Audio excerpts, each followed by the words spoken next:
Good evening, everyone. If I can call this meeting to order. This evening we have three agendas we're going to be following. First is the special council meeting agenda, which is going to deal with application for zoning bylaw amendment.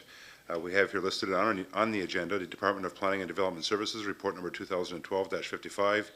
And members, the subject is a public hearing report for a zoning bylaw amendment, file number D1403-12, the east side of Elm Street.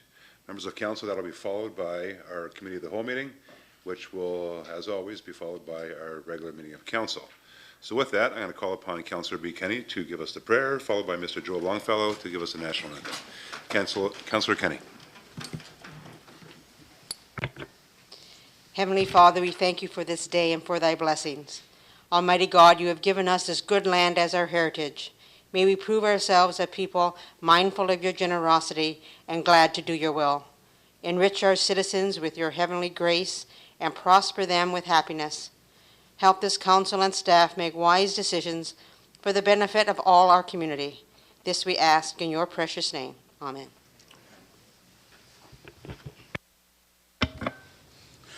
O Canada, our home and native land, true patriot love in all thy sons command.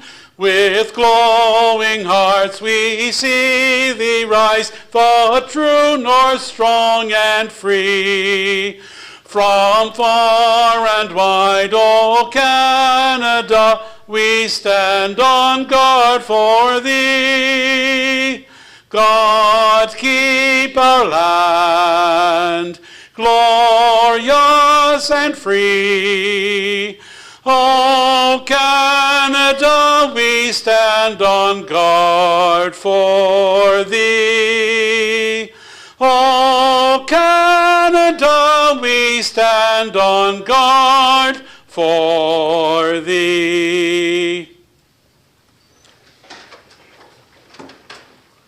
Thank you, Joel. Well done as always. Thank you, Mr. Mayor. My pleasure as always. Members of council, I'll need a motion to confirm the agenda, please. Councillor Desmarais, Councillor Bodner. Any questions? All those in favor? Opposed? That would be carried. Any disclosures of interest this evening? Councillor Elliott. Thank you, Mayor. I've got a indirect pecuniary interest in item number 4. Thank you. If the clerk can note that. Due to, Councillor? Due to? Due to employment. Okay. Thank you. And that would be the Committee of Adjustment? No, sorry. Committee of the Whole. Thank you. If you can just say that again during the Committee of the Whole, Council, that would be great. Any further disclosures, members? With none, Mr. Aquilina, if you want to move forward with the public hearing report. Thank you, Mr. Mayor. Good evening to you, members of council, staff, and those members of the gallery. Purpose of this meeting is being held pursuant to Section 34 of the Planning Act. It is to consider an application submitted by Brian Lambie on behalf of the owners, Antonio and Teresa Ricci, for property located on the east side of Elm Street, north of Barrack Road, legally described as part of Lot 28 and Concession 3, being Part 1 on Reference Plan 59R-13068. I will provide the details of the application when I present my planning and development report. Method of this meeting tonight was given in accordance with Section 34, subsection 12, 13, and 14, and Section 3 of Ontario Regulation 545/06. All property owners within 120 meters were mailed a notice of tonight's meeting, and a proper poster was placed on the property advising of tonight's meeting. Method to be followed this evening, Mr. Mayor, is I will present Planning and Development Report 2012-55. We will then allow the applicant to address council if he so wishes. We will then open the floor up for any member of council, any questions to myself or to the applicant. We will then open up to the meeting to members of the public that wish to address council. I will give an announcement respecting written notice of passage of the proposed zoning bylaw amendment, and I'll give an explanation of future meetings to be followed with regard to this application.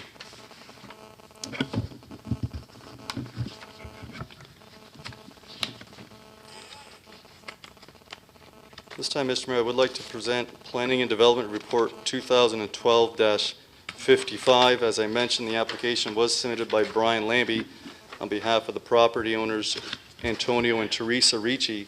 What the application proposes to do is to site-specifically amend the property that is presently zoned light and heavy industrial to add a car wash, a vehicle sales or rental establishment, and to permit stacking of parking spaces for the car wash. Upon the circulation of the application, no written comments were made by any member of the public. The following agencies did comment on the application. They are as follows. The city's building division, through the chief building official, states the following: a complete building permit application and drawings will need to be reviewed before a more detailed analysis can be made. These are some of the issues that I can foresee, and they are as follows. 1, a minimum 9-meter fire department access road to self-storage buildings. 2, hydrant located for a building without a fire department connection, not more than 45 meters from a hydrant to the vehicle and not more than 45 meters from the vehicle to every opening in the building. 3, distance between buildings shall not be less than 9 meters. 4, verify if they have adequate water supply. 5, washrooms are to be made available at all times. And 6, oil interceptor and backflow devices are required. The city's fire and emergency services state the following. Based on what is being proposed, we offer the following comments. Adequate firefighting for water supply will be required with a hydrant located in conformance with Section 3.10.3.4, subsection 3 of the Ontario Building Code. Fire access road to self-storage units in conformance with Section 3.10.4.5.2 of the Ontario Building Code. No other comments were made by any other agency. If council will refer, if you would like to see the actual proposal for this property, you can refer to Appendix B, being page 9 of the Planning and Development Report. Policies that affect this proposal, Mr. Mayor, are as follows. The region's policy plan designates the property as urban area, which supports all forms of industrial, commercial, and residential development. The city's official plan designates the property both light and heavy industrial, where all forms of industrial development are permitted and supported. And in addition, and this is key to this application, policy G.12G states that specific highway or commercial uses may be permitted on the property, provided that there is a zoning bylaw amendment that is approved by council that talks about commercial-related automobile type uses that generally are found in the highway commercial zone. And the city's adopted official plan also designates the property as industrial, and employment, again, supports a wide range of industrial uses. The city's the city's zoning bylaw zones the property both light and heavy industrial. Page 5 of the report lists all the permitted uses. I will not go through those, but you will see repair shops for automobiles are a permitted use. You have general industrial uses, fabrication, processing, refining, manufacturing, both in the light industrial zone and in the heavy industrial zone, are permitted on the property. To the north of this property are lands that are zoned light and heavy industrial. To the north is actually Ricci's Auto, Truck, and Industrial Repair, also owned by the applicant. To the south is Barber Hymack. To the east you have Young Bunslauer, and to the west you have residential property of an existing subdivision and residential development lands immediately to the west of the property. Mr. Mayor, this does conclude the Planning and Development Report outlining this proposal before you this evening. If I may, Mr. Mayor, I will allow the applicant, if he wishes, to address council, and I see Mr. Lambie is in attendance this evening. Thank you, Mr. Aquilina. Mr. Lambie, welcome. Yeah, absolutely. Thanks. Thank you, Your Worship, member of councils. The application tonight is to rezone the property to allow a car wash, a lube shop, automobile sales and repairs, and a mini storage. I'm sure most of you are aware that my clients own the abutting business to the north, and this is basically an extension of their existing business, and that's the purpose of the application tonight. If there's any questions, I'd be more than happy to answer them. Thank you, Mr. Lambie. Members of council, are there any questions or comments of staff or the presenter? Councillor Steele. Thank you, Your Worship. Through you to Brian. Brian, just a quick question. On the building itself, where you've got the car stacking on the roadside and the building set back in, I would think that, based on our diagram here, that it's not a pass-through type of building. You go in and then back out. I believe so, but it's early in the design stage, so anything is open. This is just a concept to give you an idea of what we have in mind. Site plan is obviously one of the steps that we have to follow, and all the design criteria that you heard in the report from the planning department. Yeah, because I think if it was a pass-through, you might want to reverse that, where you stack them at the back, so that when they pull out, pull in and then pull out there, you're not stacking up to the road, that's all it is. Right. But if it's a pull and pull out, that's how most of them work, so I have no problem with that. Thank you, Councillor. Any further comments or questions, members? With none, Mr. Lambie, thank you. Thank you. Appreciate it. Mr. Aquilina. Thank you, Mr. Mayor. Any comments to myself, by chance? Members of council, any questions or comments to staff? With none, Mr. Aquilina. Thank you, Mr. Mayor. I would like to open the floor up to the members of the public that wish to address council, if they so choose. Well, we do have a capacity crowd this evening. I see that, yes. And if anybody wants to make any comments or questions, you're more than welcome. Is that a relative of yours back there, Councillor Steele? I know he's here for different reasons. So we recognize former employees. Mr. Aquilina. Thank you, Mr. Mayor. That's great, because I don't have to read the precautionary statement. If any member of the public wish to address council, that's fantastic. Mr. Mayor, we do have a sign-in sheet if the members of the public would like to receive notice of the application. But I would like to state the following. If you wish to be notified of the approval of the zoning bylaw amendment, you must make a written request to the clerk. Only persons and public bodies that give the clerk a written request for the notice of the passage of the bylaw will be given such notice. Mr. Mayor, this does conclude the planning and development report and the public meeting before you this evening. I will have, or my department will have, a recommendation report for your decision at an upcoming council meeting. Thank you, Mr. Aquilina. Well done. Members of council, this concludes the special meeting of council this evening. I will require a motion to adjourn this meeting. Councillor Kenny, Councillor Steele, are there any questions or comments? All those in favor? Opposed? That would be carried. Once again, Mr. Aquilina, Mr. Lambie, thank you for your time this evening. You're more than welcome to stay for the evening.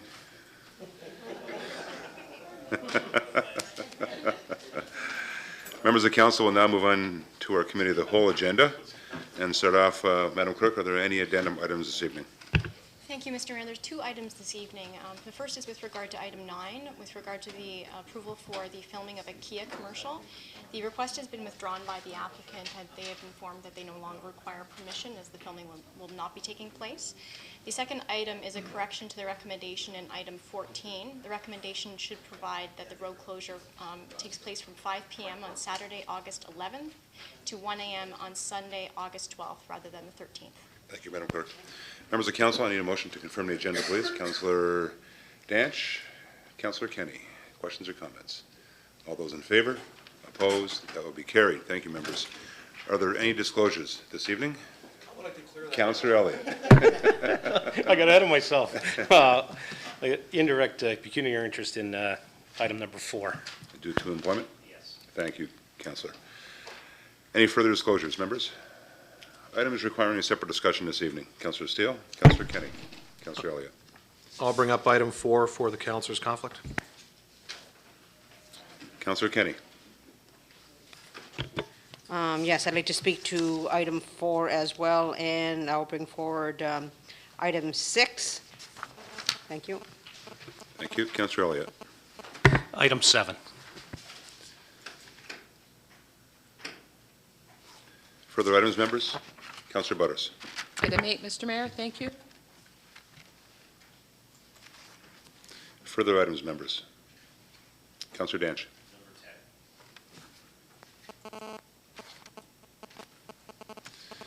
Any further items?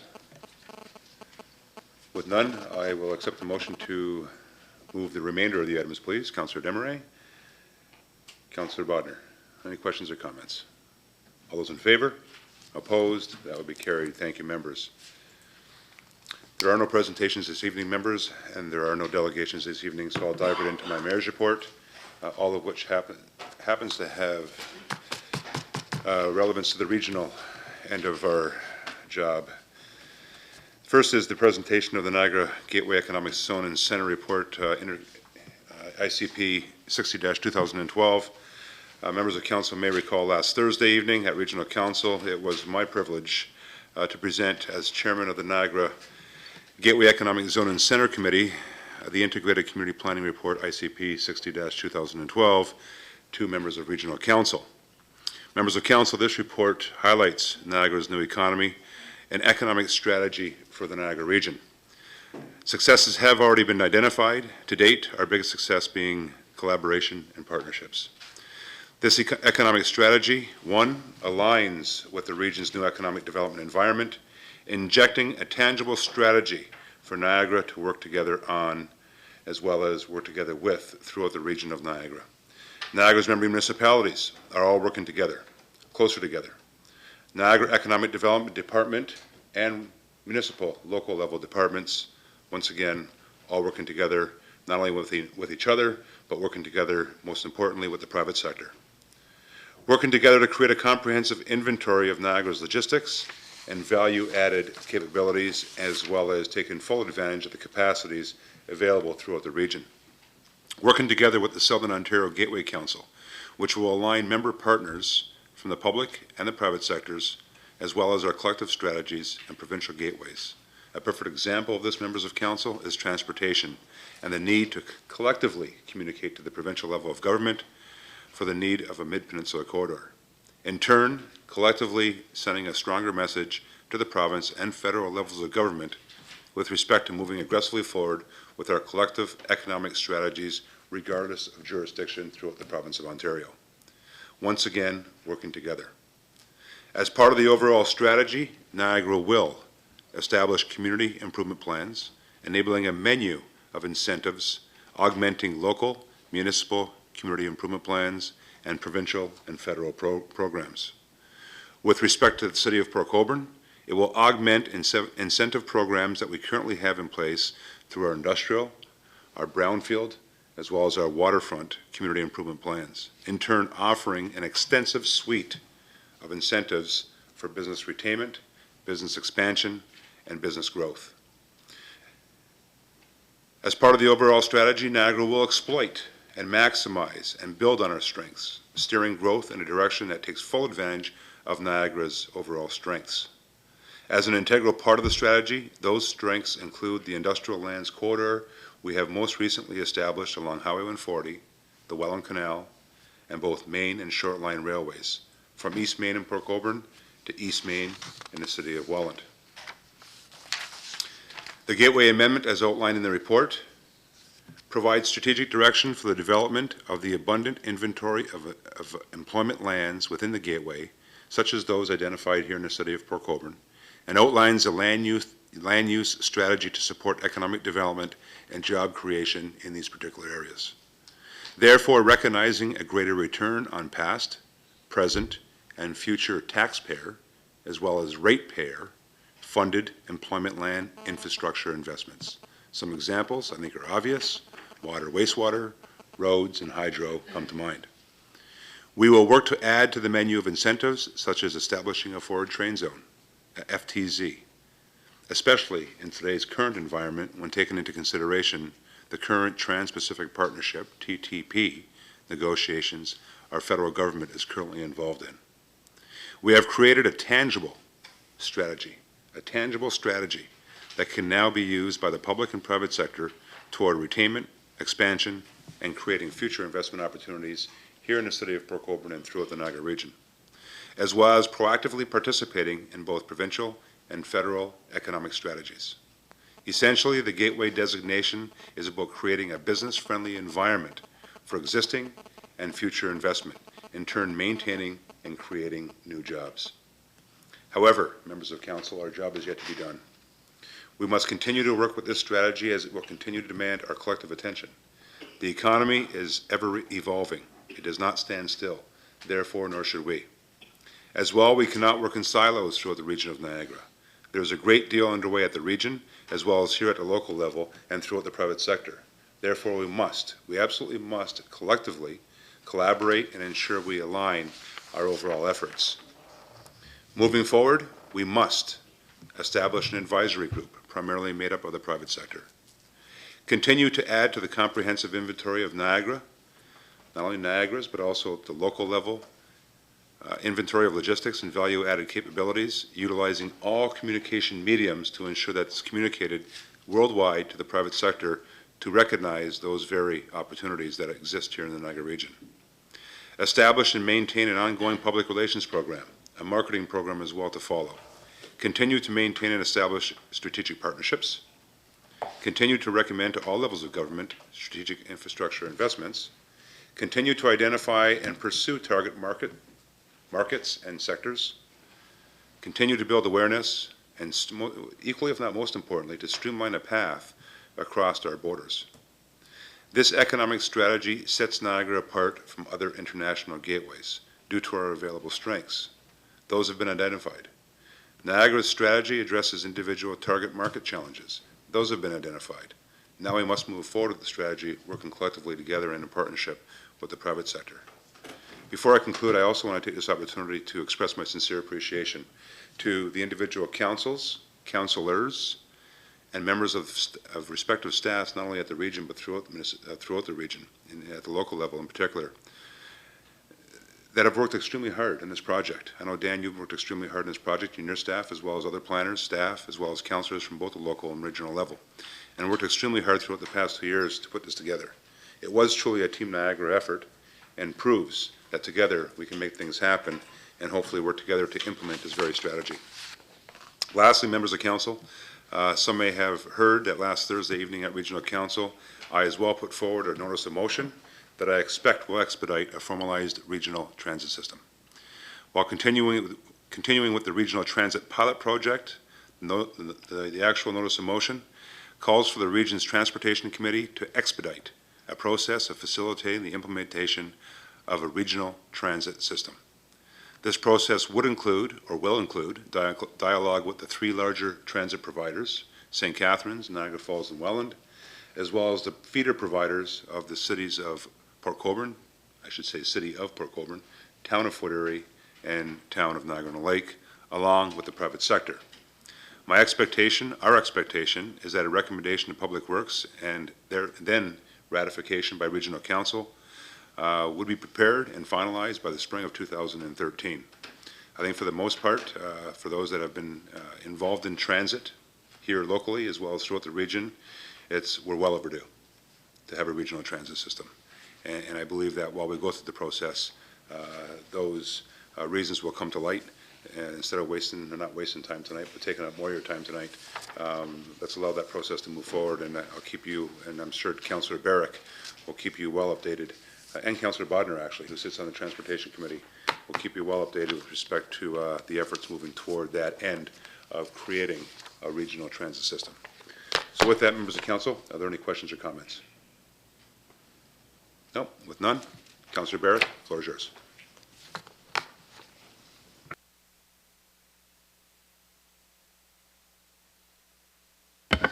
Great, thank you, Mr. Mayor. I'd also like to take the opportunity to congratulate and thank you for your efforts as chair of the Niagara Economic Center and Zone. I know, being on this council last term, it was a passion of yours, and you pushed and you persevered and you prodded, and you continue to do that this term at the region, and your efforts have proven fruitful, for sure. So again, I'd like to thank you and congratulate you for spearheading that. I really do believe that it would not have happened if you weren't at the forefront, and also to regional staff and local staff as well. One of the items I'd like to bring to the attention of this council today is, and to the public, is a small change in the performance evaluation process for the CAO and commissioners at the region. It's a small adjustment, but I think it has a large effect, and that adjustment is that we now have an opportunity, we as individual regional councilors, to have input on the performance evaluation of the CAO of the region as well as the individual commissioners. Now, I believe it's important because that group of people compromise or make up the corporate management team of the region, which really is an executive that come forward and bring a lot of the recommendations to regional council. So for us as individual regional councilors and as well as a body to be able to oversee and have input into those performances, I think adds an additional layer of accountability that wasn't there before. So we have that now. One of the items also with our last meeting, we talked about the region's debt. One of my favorite topics there. We had a debt update and as well be moving towards creating a policy. So just so I want to highlight some of the things where we're at for 2011 as a region. 2011, the region's debt was $484 million. A lot of that is debt that the region holds on behalf of local municipalities. So the region's own debt is $267 million. Port Colborne's debt through the region is, I believe, $6.7 million, and an additional $3.2 million this summer will be added through to the Niagara region from Port Colborne. Most of that for the region is roads and wastewater at about $75 million each, which is good because it's a core service and that's where we need to be putting money. The annual repayment limit of any municipality is at 25%. The region's for the end of 2011 is at 6.79%. So in fairness, we are in a good position for debt capacity. However, I would like to see it lowered, and that is the direction that we are going. For best practices in terms of creating a debt policy, there's a couple of items that we will be pursuing. One of that is positioning debt financing to longer life assets like facilities, bridges, and roads, as we talked about. Propose amortization periods to match the useful life of the asset, and consider longer periods for longer life assets, such as road construction, facilities, bridges, water, wastewater. And to consider additional self-financing where it's feasible. The pathway to finalize the debt policy will begin this fall, and I suspect Regional Council will get a final recommendation in the spring. Certainly, Port Colborne and other municipalities will be consulted for feedback as well. So that's my presentation this evening, Mr. Mayor. Thank you, Councillor Barrick. Members of Council, are there any questions or comments of the Regional Councillor? With none? Thank you, David. Well said. Members, your turn. Thank Councillors. New business, Councillors' items. Let's start off with Councillor Steele, Councillor Bodner, Councillor Elliott. Councillor Steele. Thank you, Your Worship.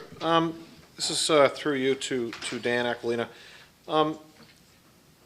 One of the businesses in town came forward to me with regards to an expansion they want to do to their fairly new business.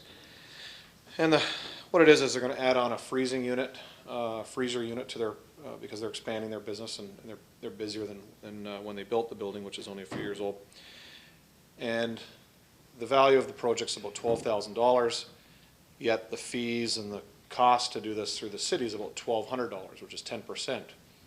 Yet somebody near them is doing a multi-million-dollar expansion to a building, and the fees are relatively close to the same, if not quite, it's not 10% of the value, it's, less than 1% of the value, which doesn't mean a lot because it's really the cost recovery what we have, but there's some lawyers' fees involved in this one. So I went and spoke to Dan and his staff with regards to why are we not allowing staff to proceed with these without it having to come either to council or go to lawyers' fees and things like that. No different than when you see a lot of the JBL expansion, staff has an authority up to, I believe that's 25% with those type of projects where they can approve everything that's that's handed in as far as applications and all the documentation and everything else. I just find it ironic that here we have a business that has, they've expanded in the city twice, they've got another location, now they own 2 locations in the city. They followed all our rules, they have a site plan control, but because the site plan control is so, I don't want to call it narrow because it's not narrow, but it's so restricting as far as they want to add something small like this on, the whole thing has to be opened up and renegotiated and so on and so forth. What I would ask is if we could allow Dan to come back to council with a report that would allow staff to process these small type of expansions so that it's not crushing the business that we own. It gets it done very quickly, and it's not burdensome to the property that it's on. It's a small freezer, and I'm thinking if this guy's got to spend this kind of money on a $12,000, what are other guys spending? Or I'm just thinking, let's get these things moving. We have a multi-million-dollar business that we continually allow to expand, and Dan and his crew do a great job with what goes across their desk and doesn't have to come to us. So if I could have council's blessing on this, that we bring down forward. But I'd like him to say a few words because we had a very good conversation about this. Thank you, members of council, or thank you, Councillor Steele. Members of council, let's put that on the table, if you don't mind. I don't think a motion is required, but staff direction. Everybody's fine with that? We have consensus on that? Okay, Dan, any comments? Yes, Mr. Mayor, I will address council briefly on it because as Councillor Steele said, I'll bring forward a report. The issue we have right now is your bylaw passed in 2002 is silent on what you have to do with existing site plan agreements. In the past, the practice has been if there's an existing agreement and if there's any change to that agreement, it requires a formal amendment. That opens up the process. We need to have all the drawings. We need to have an amendment to the agreement. We need to have it re-registered. Then you get into lawyer fees. So the $1,200 application fee is to ensure there's a cost recovery for all of that. What I will do is bring forward an amendment to the site plan control bylaw, tweak a few things that would allow us to go back in time, per se, and to be able to not have to go through the formal amendment process. What I try to do today, depending on what I have across my desk, is to have certain clauses that do exempt developments from site plan control. Unfortunately, agreements were passed after 2002 and prior to 2002 where I don't have much wiggle room, so to speak. So I'll bring forward an amendment and it'll be before council at your next council meeting. Thank you, Mr. Aquilino. Councillor Steele? Thank you, Your Worship. Thank you, Dan. Because in essence, if this didn't have site plan control, he'd only be paying a very small fee for staff time, if that. There you go, no fee. But here you got somebody that's followed our rules, has said, no problem, I'm here to invest. He's got a beautiful piece of property, and he's done everything we've asked, but he wants to add on this thing. So, there still may have to be some cost recovery. I don't know. I think Dan will bring that forward in his report. But if council could back this, I'd really appreciate it. But as I said, if there was nothing there, I wouldn't have to stand here. But unfortunately, somebody that follows the rules, not to say these other people haven't, because just maybe they weren't there in the day, it just seems kind of backwards as far as I'm concerned. Thank you. Thank you, Councillor Steele. Councillor Steele, let's ask for a motion on that. There was some discussion on it, so I prefer a motion if we can. Okay, can I move for leave then? Thank you. Seconder? Councillor Kenny, questions or comments? All in favor? On leave, just on leave. All in favor? Opposed? That would be carried. Motion for staff direction. Thank you, Worship. I'll move that Planning Department bring forward a report with regards to changes to existing site plan control. It allows flexibility within the staff to grant this just within their department. Thank you, Councillor. Do a seconder to that, please? Councillor Elliott. Questions or comments? Councillor Bodnar. Mayor, through you to Dan, I would assume maybe in your report this will be included, but I'd like to see it is, okay, so someone does that, the freezer outside, how do the neighbors object or, have comment on that if you just say, go ahead and do it? Mr. Aquilino. Thank you, Mr. Mayor. Through you. Right now, the Planning Act is silent on notification of site plan control. I try to make a judgment call as to what I have before me and whether or not I feel that there may be some interest from the adjacent property owners, but there's nothing formally that requires for me to notify the neighbors. One thing that I will have to be sure of when I speak to the application or the amendment is to determine what actually does not require an amendment to site plan control. There's going to be some language that's got to be built into the bylaw that gives myself the flexibility to not say it requires it and to say it does require it. But getting back to your point, there's nothing formally that dictates I have to inform the neighbors. It's my discretion to get the neighbors involved in that's what I always like to do. Councillor. The only reason I say if you put a 12 by 12 freezer up, you're gonna have a 5 horsepower motor or a compressor running that. If that happens to be located on top of that unit or beside that unit, and my house was beside it, I'd be pretty concerned about that. We've got a few of those and they're very, they can be loud. So I was just trying to figure out how that whole process will unfold. And, maybe you can include it in the report then. Okay. Thank you, Councillor. Thank you, Mr. Aquilino. Further on that, Councillor Steele. Thank you. Just further to Councillor Bodner's question, Dan. Even in today's system where he would pay the $1,200 and go through that, there is no notice, is there? Mr. Aquilino. Through you, Mr. Mayor, no, there's not. The Planning Act does not prescribe any involvement from the adjacent property owners. It's really a staff call to inform and to get the neighbors involved. Yeah, this is in the industrial park, just so you know. It's not near houses. But the other way is if there was no site plan control, there's nothing. So I know what you're saying is, yeah, you don't want something going in, but I mean, it's an existing business that has an existing system like this, just that they're expanding it. So there's no noise for neighbors. There is no neighbors, other than industrial neighbors. Thank you, Councillor. And as Mr. Aquilino stated, I'm sure when those times do come up, if neighbors were involved, it would be a common sense move to invite them out to make comment on the application. Absolutely, and actually in the bylaw itself, even though something is less than 25%, there is still discretion in that bylaw for myself to actually require a formal site plan agreement. So, just. Thank you, Mr. Aquilino. Members, any further questions or comments? With none, all those in favor? Opposed? That will be carried. Thank you, and thank you, Councillor Steele. We'll now move on to Councillor Bodner. Thank you, Mr. Mayor. Through you to, I guess, Mr. Hanson. We talked briefly at the last meeting about the new paving on Pinecrest and Cedar Bay roads, and the fact that it's extremely rough. And I just wonder whether you had any update. And I guess the reason I ask is that the lines have been painted on those roads, and it seems that they're, kind of permanent now. So can you enlighten us on how that is unfolding? Through you, Mr. Mr. Mayor, Hanson. to Councillor Bodner. We have met with the contractor. We met on the premise that we wanted to come to a solution, some way to improve the road quality, the ride quality, I should say, on those particular roadways. We have a couple of things we're working on at the present time. The line painting did go on as part of the contract, and he did paint it. There's nothing wrong with the actual structural adequacy of the road. The asphalt is there, everything's in good condition, but there is a ride quality issue. A lot of it's related to the way the road was constructed. This wasn't an overlay. We actually took apart the existing road, demolished it, added stone in, and then did an overlay of single overlay of asphalt on those 3 roads that are a concern right now.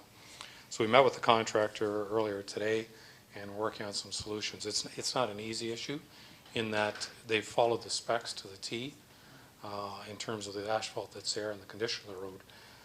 So we have to come to a solution and a compromise with the contractor in that we have to improve the ride quality and still have an equitable solution for the city as well. So we're working on that and we'll try to report back as soon as possible when we have a solution.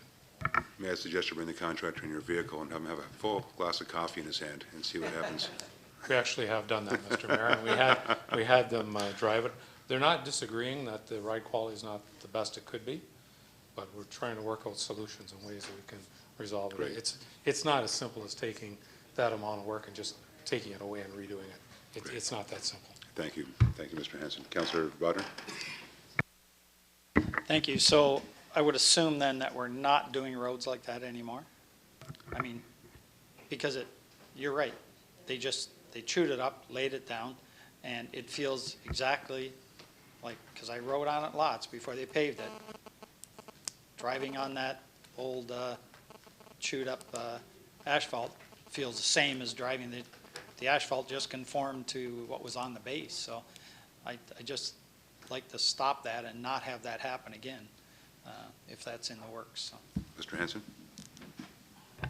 And that, referring to Councillor Bodner's comments, that's one of the reasons we had to do that type of construction. It wasn't the road was so far gone in those two sections, Pinecrest and Cedar Bay, that we couldn't just do an overlay. The road was too far gone. And that's why I went to this particular type of construction. It may have been that 2 lifts of asphalt would have been more beneficial than doing the one lift. We had that discussion today. But it's inherent with some of the roads get too far down the road, and we talk all the time at budget about having enough money and getting to these roads before they get to that condition, not having to do the patching. Unfortunately, these 2 roads were to that point that we had to do this type of construction, and nobody's happy. The contractor's not happy with the results of it. But as I said, it's not a simple matter. We have withheld funds, but it's not a simple matter of just saying you have to redo it. It's not that simple. They've actually done it according to specifications. So we're trying to get a resolve that's going to be fair and equitable both to him and to the city of Port Colborne and get this to a satisfactory condition. So we're working on that right now. Thank you, Mr. Hanson. Okay, thank you, Councillor. Councillor Elliott. Thank you, Mayor. A couple of issues. Number one, through you to Ron. I had 2 questions about the same issue. Accessibility parking, 2 different areas. One, because of the recent Lions Carnival, there's no handicap parking at the Lions Field at all. And also in the, because of the construction of the new Health and Wellness Center over on Wellington, well, where the Health and Wellness is, with all the parking on Wellington Street, there's no reserved spots for handicap parking along there at all to get through the pathways. It was just a comment from a person whose grandparents and elderly parents had trouble maneuvering all the way down the street to get to the walkway and then walk all the way across. They were just thinking if we could reserve a couple of spots closer to the path and access to the fields, that would be good. I don't know, I know it's late in the year for soccer, but at the Lions Field, I know it's ongoing, and I just wonder if we could put signs up there if we're able to. Mr. Hanson. 2 issues. The Clally Street at Lions Field, that's currently, as council knows, is under design for this year with the region. That's going to be completely reconstructed with urban section and a paved parking area along the Lions Field fence. So it would be very easy at that point in time to designate parking stalls in there. There isn't currently lines painted in there because it's a gravel surface at the present time. So that's under construction or under design, I should say, and that'll be constructed next year. The Wellington, within the complex itself, there's obviously adequate, according to the bylaws, there's adequate accessible parking that'll be around that building and it'll be readily available to all the access points as we need them. We didn't create accessible parking or handicap type parking along Wellington Street because that was sort of a temporary situation. It is a residential area. It's certainly something we could take a look at, but we would have to bylaw it. So we'd have to bring a report back to council for a bylaw amendment to put those handicap stalls in. Just a word of warning that the parking's all going to be paved in by September and everything's going to be there, so we'd probably be putting them in for about a month's period. By the time we come back on the 23rd for approval and putting the signs up, would be for 1 month period. So, but we can certainly do that if that's the wishes of council. Okay, thanks. It's basically going to be short-term pain for long-term gain as we're going forward. Okay. I did have an email come in from a gentleman, and I brought this up before, about the Eagle Marsh drain and about the sandbar that had developed across the mouth of it right at the lake. And he's right. When we lifted the gate on the drain, the sandbar kind of washed itself away and opened itself up a little bit. They're still concerned that it's not gone completely, and they just want to know if there's anything that we're going to do, either through Henry and Drains, or if we can remove the sandbar, if we've got any inclination to do it.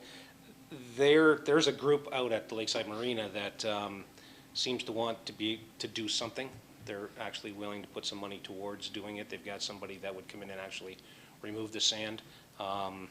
They're just looking for help from the municipality in conjunction with the MNR, if it's possible. But I'd like to see if that conversation could be started, if we could do anything for them or in conjunction with them. Thank you, Councillor. Renee? I'm sorry, Ron? He probably knows. Mr. Actually, Hanson? through you, Mr. Mayor, Henry, we had Henry take a look at this, and I know from history going back, from my experience, that the former owner of the marina at that time, Mr. Schofield, he was the one that always took the sandbar out and kept the the dockage in the marina open to the boaters. The city has never removed sand from that particular drain. I don't know for a fact that the gate has any impact, I think, on the sand itself. I think the lake levels, the prevailing winds and everything else have more of an impact on the sandbar. It's really out of our jurisdiction. Henry advises me that the sandbar itself is not creating any blockage or impediment to the flow of the drain itself. So at this point in time, the city would really have no role in removing that sandbar. If, as in the past, and the rules have changed drastically in the last few years from the time Mr. Schofield probably cleaned it out, we would certainly need to get, somebody would need to get M&R approval and get all the permits required, the right time of year and so on to do it. I don't know, without a study, without a shoreline study of that, what impact that might have. You might take it out and it could be back within 6 months. We really don't know that from the operation of the drain itself. So that would have to be investigated, maybe considered for next year's budget if council wanted to pursue that route. Thank you, Mr. Hanson. Mr. Howe? Your Worship, under the Drainage Act, very quickly, and I know Rennie could probably very well speak to this too, it's not part of the municipal drain. It doesn't go out that far. It's private property, and the city has no authority whatsoever to do anything on that outlet. When the drain reports were prepared, the outlet actually ends just above the bridge structure, the dam structure, somewhere over there, and that's where the report's in. They never ever did get down to the outlet of the drain. So there's an issue here with, can the city ever clean it? It would probably have to be some kind of a private drainage works or a petition signed by the person responsible for roads, in this case Mr. Hanson, to extend the drain under the Drainage Act in respect of its outlet. Thank you, Mr. Howe. Councillor? I'll relay that on to them, and maybe they can start the conversation with the MNR itself and just see what restrictions they placed on it. I know that it wasn't an issue regarding flow of the drain. It was actually use to get any boats in and out of there, and that's why they wanted to know about it. So I'll relay that to them, and then we'll see where we get from there. I just have a couple other things. I did have an issue with a resident just up the street from me with regard to bylaws and a fee for permit for pools. I don't know if anybody saw it in the paper where the gentleman up with Thorold had the blow-up pool and has an issue with Thorold. This wasn't quite the same. They were going to have one of the inflatable pools, and they went to the website, and the website says there's 3 different types of pools. There's an above ground, there's an in-ground, and there's a portable / inflatable pools. Well, he thought his was portable / inflatable, came, saw that it said $75 on the website, came to City Hall to pay for it and realized that it's not $75, it's $120. The fees had changed, but it wasn't correct on the website. The other problem he had was there's a gray area in I guess, the building code that says it's up to the chief building official whether or not it's an inflatable or whether it's an above ground. So now you've got him standing waiting for somebody to make a decision on, does he pay the $100 or $75 or does he pay the $120?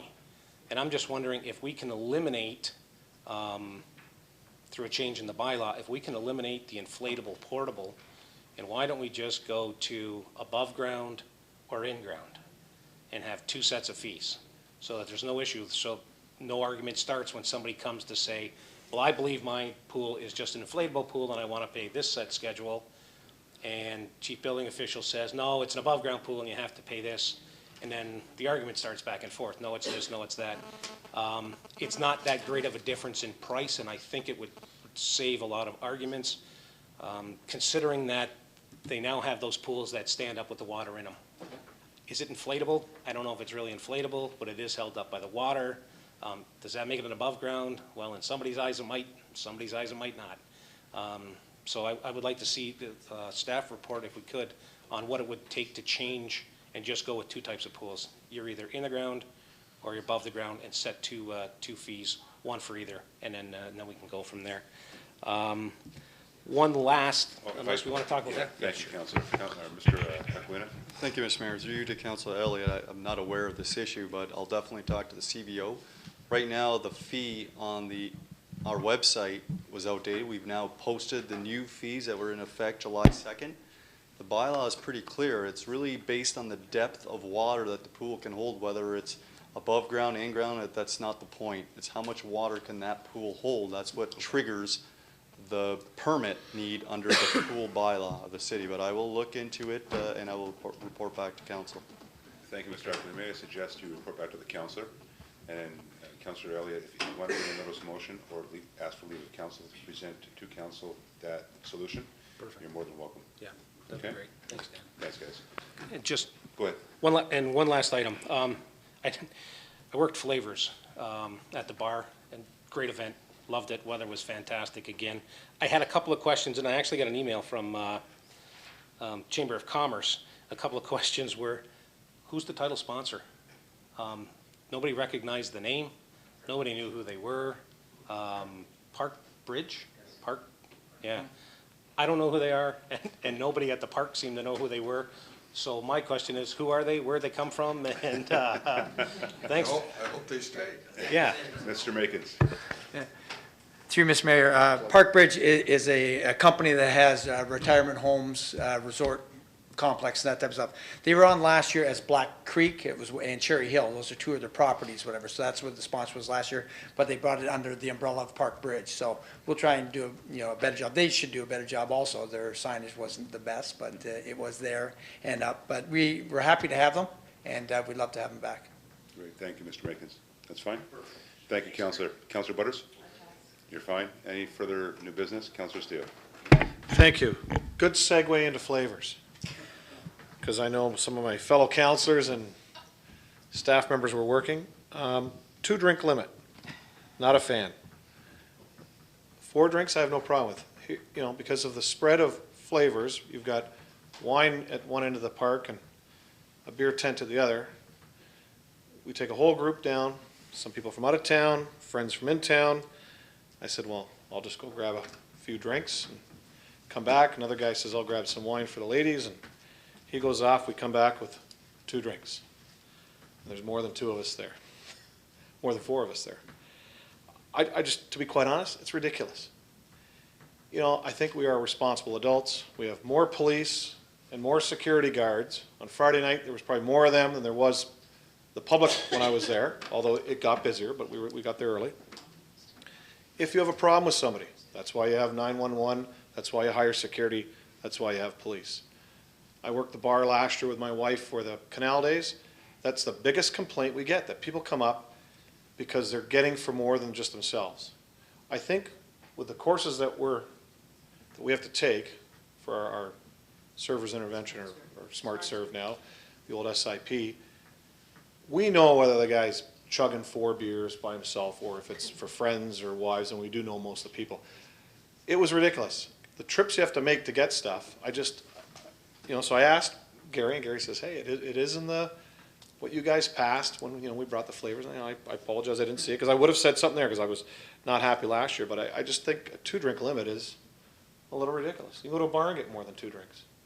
And normally it's 99.9% of the time, it's people buying for each other. They're going up, 2 or 3 people maybe getting for a whole big group. And I just would like to see a change. And I don't know if it's a report that has to come back before Canal Days to us, Gary, but I really want to see a change. I just do not believe, as I said, that's why we hire all this security. And that's why you have police. If you got a guy that's a problem or a gal that's a problem, you call the police, they haul them away. I know they kicked one guy out that night. They were good at it, staff.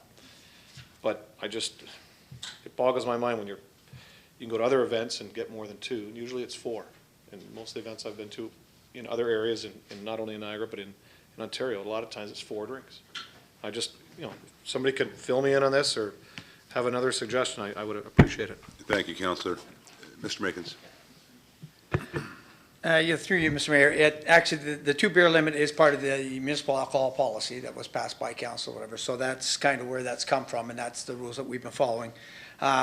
We also enjoy the AGCO actually loves our policies. They hold us up as a model community for festivals, so they too agree with the 2-drink limit is a responsible way to do it. The Smart Serve course that all our servers take, whatever, also suggests, again, multiple trips, so you get the chance to see the people walk over, how are they doing, that type of stuff. And also in the course that we took, depending on the body mass index of a person, 4 beers could actually intoxicate a person. So you could, in one serving, serve somebody to intoxication, and certainly that's not what we want. Our goal is kind of a responsible alcohol service, and that's the goal that we set when we have it. We don't want anybody to be served to intoxication. So it does, yes, it is a little bit of a limit, but again, if you have more people, you may have to bring your friends with you into the lineup to get your beers. Or again, depending if Flavors was an example where it wasn't that busy, you just had to walk back and put your beers down, and you can come back and get in line. And there were no lineups at all at Flavors. And even at Canal Days, our lineups are reasonable. It's not something where I'd say, we did hear from the people at the Tragically Hip concert on the Saturday night of the long weekend that they were a maximum 4 tickets and 2 beers or whatever. So, and that was a long lineup. But really here, it's really not an inconvenience, I don't believe, for people to have to kind of get the 2 beers at a time. And I do think it's part of that responsible alcohol service. And I like it, our staff like it, and it works well. Thank you, Mr. Mickens. Councillor? I would have to argue with you on Canal Days. I've got people here that work it. It's the biggest complaint you get as a bartender or a server of tickets. Our lines are too long. It takes too long. When you put 20,000 people at an event in Port Colborne, Gary, hey, give them 2 beers. It's not the hip concert, because we don't have the hip here. We get 3,000 to 5,000 people max in that space. It's reasonable, and I understand, but I think we're all responsible adults that work these events, that we know if Joe Schmo comes up and he's guzzling 4 beers, we know he's guzzling 4 beers. We have a separate ticket sales booth which monitors when they sell them tickets, plus when they come up to us. I've cut people off at this bar in the past. All I'm saying is that, yeah, to be quite honest, the AGCO would like us to sell no liquor if they had their way. Oh, I'm serious. That's just the way they are. I think they go a little overboard. The nanny state has to stop, because it is. I think we're responsible enough. I'm not saying to give people trays of booze to go out and get all liquored up, but to make it responsible, I don't have a problem with 4 drinks. I don't. That if you got a gang of people, whether it's 4 glasses of wine or 2 glasses of wine and 2 beers or 2 coolers and 2 beers, that, because people tend to go out and buy for their friends. And it is. We don't have problems at our events. Because we have lots of security. We do have huge police presence, but I think it's the individuals working the events that are very good at what they do. And yeah, there's the odd person you got to remove, but I don't care what event it is, whether you handle 1 beer an hour or 20 beers an hour, you're always going to have that turkey that gets goofy. So, we have all that in effect. I just don't see it's going to become this big drunk fest, fight fest that everybody thinks it will if you give more than 2 drinks to somebody. It's 2012. I think people are a lot more responsible today drinking than they used to be. Thank you. Thank you, Councillor. Mr. Sinez? Thank you, Mr. Mayor. Just to that, just a little bit of history behind that. We used to be at a 4-ticket limit a number of years ago. And it was about, I think, 3 years ago that the AGCO, when they were coming down on festivals, and especially our festivals, to make our festival sort of the prime example, they were the ones that came to us and suggested that we go to the 2 to be more responsible and all that. So we did make that change at that point in time. The AGCO has changed their way of thinking and their rules and that today. And it may be something that you can have that discussion with the AGCO and determine, that we used to be 4, we went to 2. Do they have any difficulties with us going to 4? And then maybe bring that back to council and with a suggestion on that, if that's the desire of council. Thank you, Mr. Sinez. Members of council, may I suggest, this is a policy item. This is something that you as council has set in place. I don't think there's a report required. Both Mr. Makins as well as Mr. Sinez gave us a good synopsis in terms of what that policy entails. Members of council, it's your pleasure. At the end of the day, if you want to change the policy, that's what you do here. So I would request that if in fact that's your desire, then take the next step. Councillor Steele? Yeah, when notice of motion comes up, I'll bring it up. Okay, thank you, Councillor. Keeping in mind, of course, Canal Days is right on the corner. Councillor Butters. I'm sorry, Councillor Desmarais. Thank you, Mr. Mayor. I was just going to say something about what Councillor Seal was talking about and suggest that we put it to the Canal Days Committee as well. Okay. Thank you, members. Councillor Bodnar. Thank you, Mr. Mayor. Just one further question to Mr. Hanson. I had heard Councillor Elliott talk about the handicap spots at the Lions Field, and then you were saying about the construction being possibly done next year in that area. Could we make sure it happens, it doesn't start before the Lions Carnival? I know they have a worry that right during Lions Carnival, there's roads going to be tore up. I know it's construction season, but is there a way to, I mean, what happens if that section's tore up during the Lions Carnival? It would be disastrous. So I'll just ask that everything be done, that there is consideration given that we have a lot of people attend that long-standing carnival, and that we make sure that that is not impacted by the road construction. Thank you. Thank you, Councillor. Just on that, Mr. Hanson, and this is something we've been working on for the past 3 years. If I understand correctly, this is going to be a big job.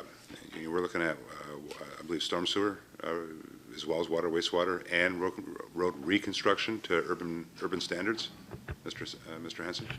Mr. Mayor, the storm sewers are in place, but we do have to replace the city water main first. It's a major project. And then the full road reconstruction after that with curb and gutters and so on. Right from King to pretty well Steel Street. It's right from King to Oakwood, actually. Oakwood, okay, yes, right, okay. So we're normally handicapped now because of Canal Days. We have to stop all construction prior to Canal Days and then restart after Canal Days. So putting July, so if we're going in July and August, we don't have a schedule yet. The design's not complete when we have a schedule, but that's really going to, I would say, probably handicap the construction season unless this can be done at some point after Canal Days, and we're looking at September start. So I don't know. We have to wait and see what the schedule looks like.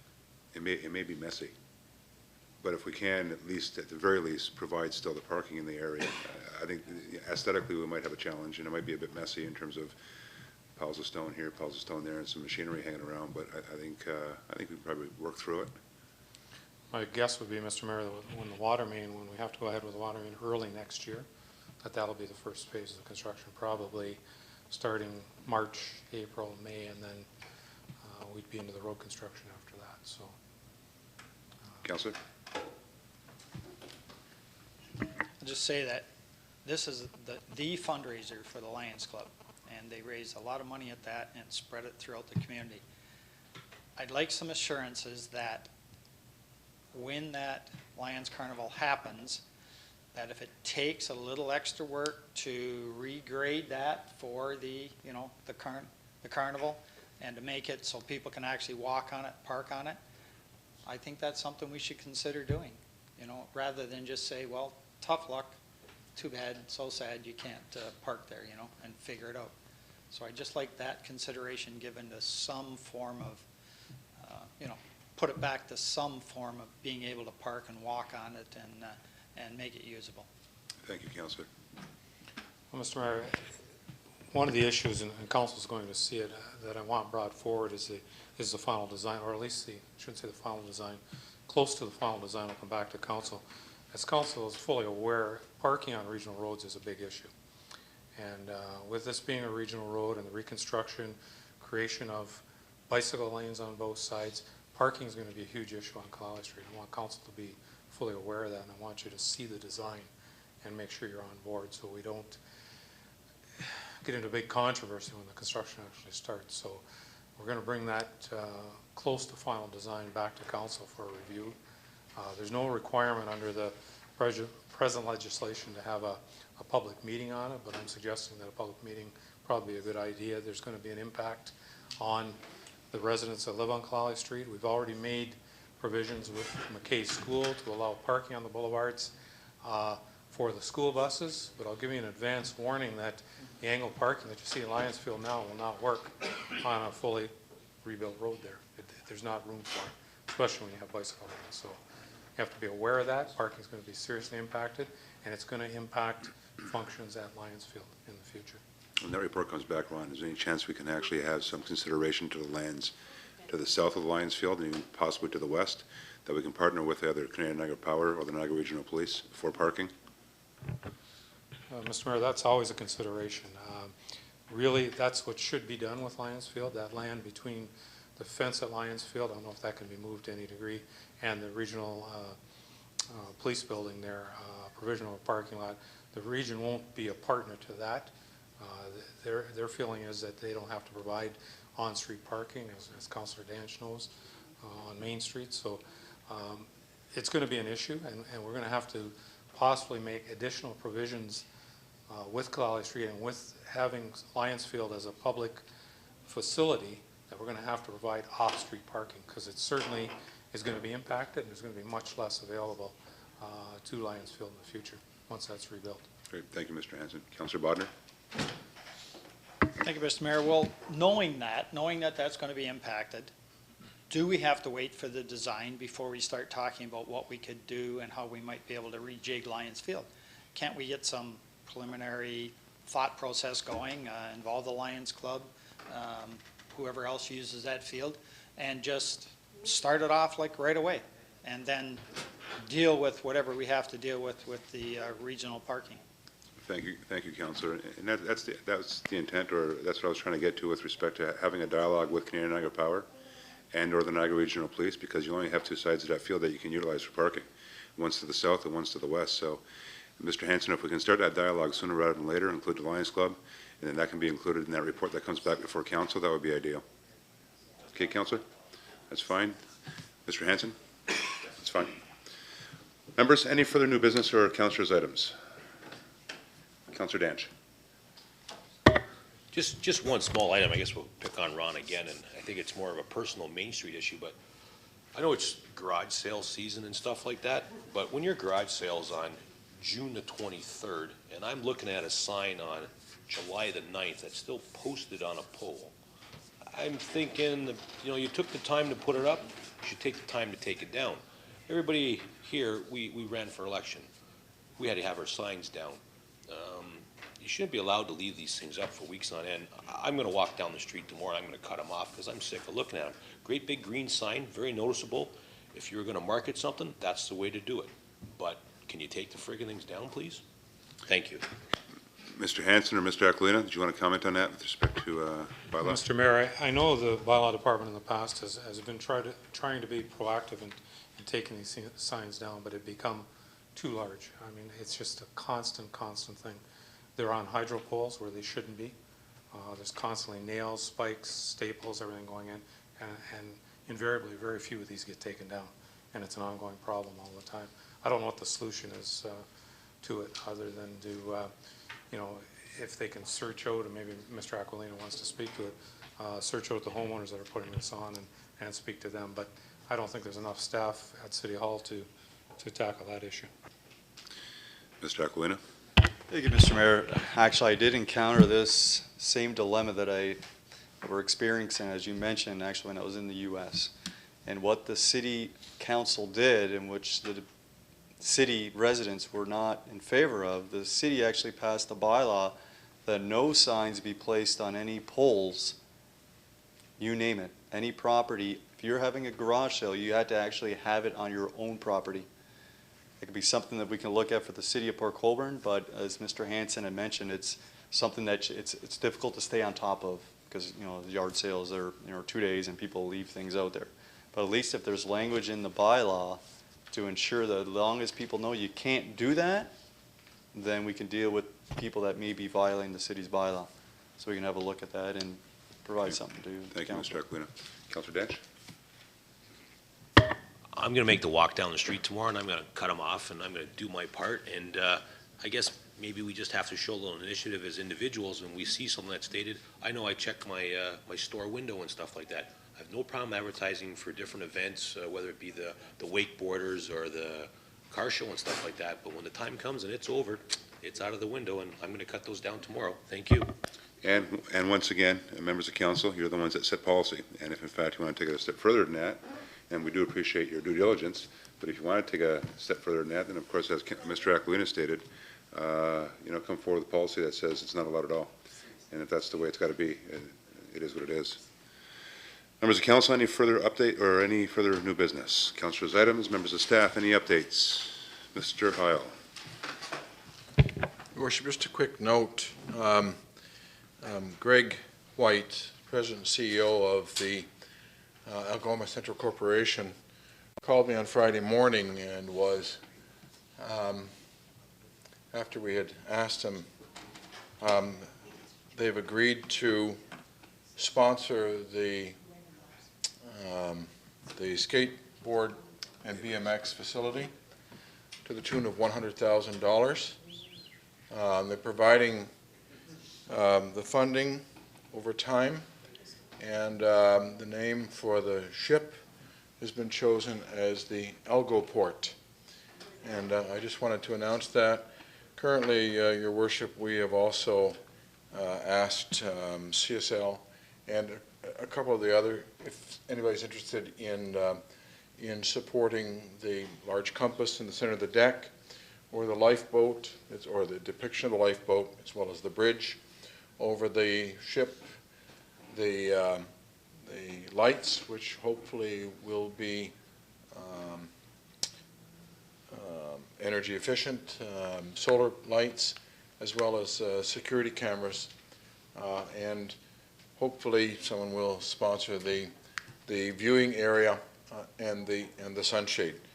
We're still pursuing that, and hopefully that will come along. But to start with right now, we have a commitment for $100 from Algoma Central for the new Algoport. Hopefully, Mr. Mayor, there'll be a christening, and there'll be another ship registered in Port Colborne at the stern.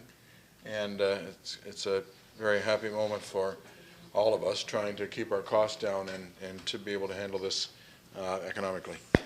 Thank you, Mr. Heil, and hopefully we'll await that press release from the city in Algoma this week to give all the details to that sponsorship. Mr. Hanson, I have a question about the Elgin Steel Street traffic control report. When are we expecting that back to council? Mr. Mayor, the report itself, all the data collection, everything's complete, as I stated at the last meeting. The report's ready to go. The other thing we were doing with the development for Rosemount Estates, we were also having the contractor, or I should say the consultant, do a peer review of that, because if the Rosemount Estates development goes ahead, which it may, it's going to have an impact on the intersection. And we want to be sure that we fully vet everything that's going to happen with that intersection with regards to Rosemount Estates as well. So the first development application that came through for Rosemount Estates, the road pattern was such that it's being rejigged, it's being changed. And we want to be sure that we have all the data from Rosemount Estates into the report itself. We can give a report right now on the current conditions. We want to be sure that we're covering the future development beyond Portal Village that will cover that intersection as well. So if council feels that they want to see the report right now on present conditions and recommendations, we can get that very quickly. But we'd like to see the Rosemount Estates final transportation plan finalized so that we can incorporate that into the report itself for Steele and Elgin. If Rosemount Estates was to fully develop, it's going to have a large impact on the number of vehicles that go through the intersection, and would actually may change the recommendations in the report at some future date. Thank you, Mr. Hanson. And the reason why I ask is twofold. One is because I have spoken with some of the residents in the area, and they are getting nervous with respect to the current situation over there. I actually spent, I won't say the better part of the afternoon, but part of the afternoon there, just sort of keeping an eye on the traffic coming out of the Elgin, trying to get on Steele Street. And there's no question that the concern is valid.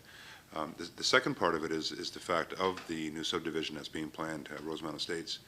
And my question is, with respect to what you're looking at in terms of the rejigging of the actual pattern of the roadways, is it taken into consideration the west side road, Collier Street West, entrance, egress and egress in that area as well?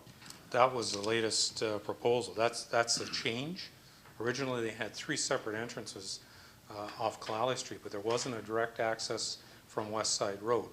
So the latest change in the proposal was to have a four-way intersection at that point for phase one of the subdivision.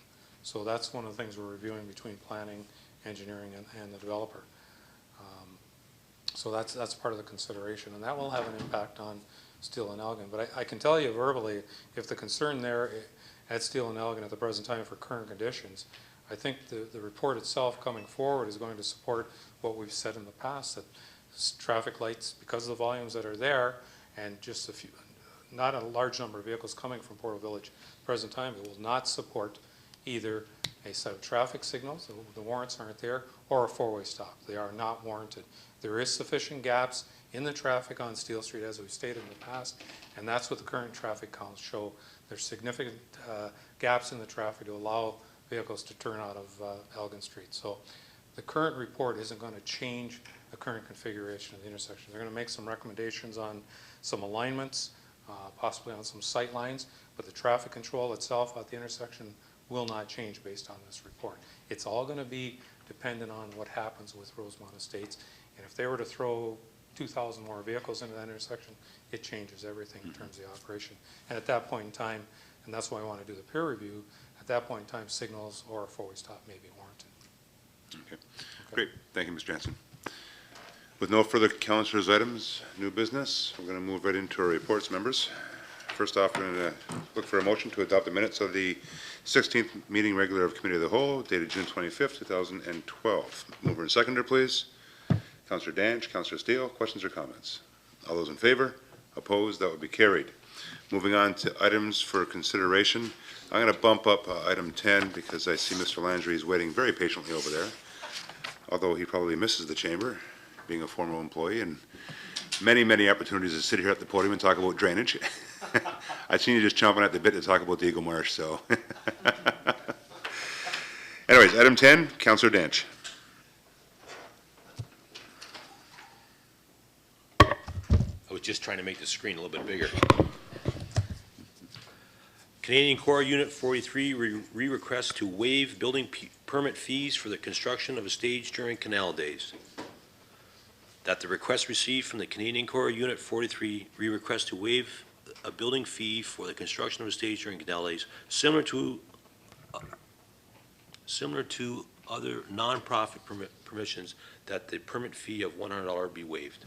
Thank you, Councillor. Do I have a seconder to that, please? Councillor Butters, are there any questions or comments to that? Councillor Danch?